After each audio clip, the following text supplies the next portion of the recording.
موسیٰ علیہ الصلاۃ والسلام آپ کا زمانہ ہے حضرت موسیٰ علیہ السلام کا، تو اس دور میں حضرت موسیٰ علیہ السلام کہیں سفر پہ نکلتے ہیں تو دور کہیں جا رہے تھے تو تھکن محسوس ہوئی، عرض کی یا اللہ مجھے سواری عطا ہو جائے، میں سواری پہ چلنا چاہتا ہوں، سواری پہ بیٹھ کے چلنا چاہتا ہوں۔ اللہ رب العالمین کی طرف سے آواز قدرت آتی ہے کہ فلاں پہاڑ کی پچھلی جانب میرا ایک بندہ بیٹھ کے میرا ذکر کر رہا ہے، اس کے پاس چلے جائیے، وہ آپ کو سواری بھی مہیا کرے گا اور آپ کی ساری جتنی ضروریات ہیں وہ پوری کر دے گا۔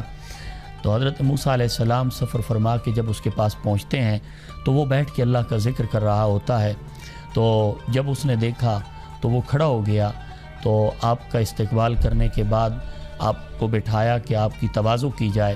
آپ نے فرمایا یار مجھے سواری چاہیے۔ اس نے تواضع کرنے کے بعد آسمان کی طرف اشارہ کیا، وہاں ایک بادل جل رہا تھا، اس کی طرف اشارہ کیا کہ نیچے آ جاؤ اور سواری بن جاؤ۔ وہ بادل زمین پہ آ جاتا ہے اور سواری بن جاتی ہے۔ موسیٰ کلیم اللہ علیہ السلام آپ بڑے پریشان ہوتے ہیں۔ آپ نے فرمایا کہ یار بات بتاؤ، نبی میں ہوں، اس امت کا نبی میں ہوں، لیکن تیرے پاس یہ کمال کہاں سے آیا؟ اس نے عرض کی اللہ کے نبی میرے پاس ماں کی 2 دعائیں ایسی ہیں جن کے سہارے مجھے اللہ انعام عطا کر رہا ہے۔ پہلی دعا، میں نے اپنی زندگی میں 35 سال اپنی ماں کی خدمت کی ہے۔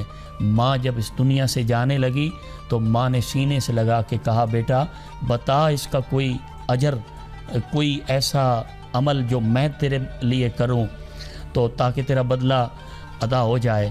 تو میں نے عرض کیا ماں تو نے ساری زندگی مجھے پالا، میں نے کبھی نہیں کہا کہ مجھے فلاں ضرورت تھی اور میری ماں نے نہیں دی۔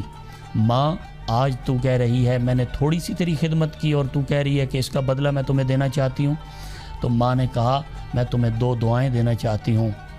پہلی دعا میری یہ ہے کہ جب بھی میرا بیٹا یا اللہ تجھ سے دعا مانگے اس کی کوئی دعا رد نہ کرنا، ہر دعا کو قبول کرنا، اور دوسرے نمبر پہ جب تک اس کو کسی نبی کا دیدار نہ ہو اسے موت نہ عطا کرنا۔ بس اے نبی اللہ جس دن سے میری ماں کی دعا مجھے ملی ہے پھر جب سے میں رب کی بارگاہ میں ہاتھ اٹھاتا ہوں کوئی دعا میری ایسی نہیں جو میرے رب نے قبول نہ کی ہو، اور آج اللہ نے مجھے موسیٰ کلیم کا دیدار بھی عطا کر دیا ہے، لگتا ہے میری زندگی کا چراغ گل ہونے والا ہے۔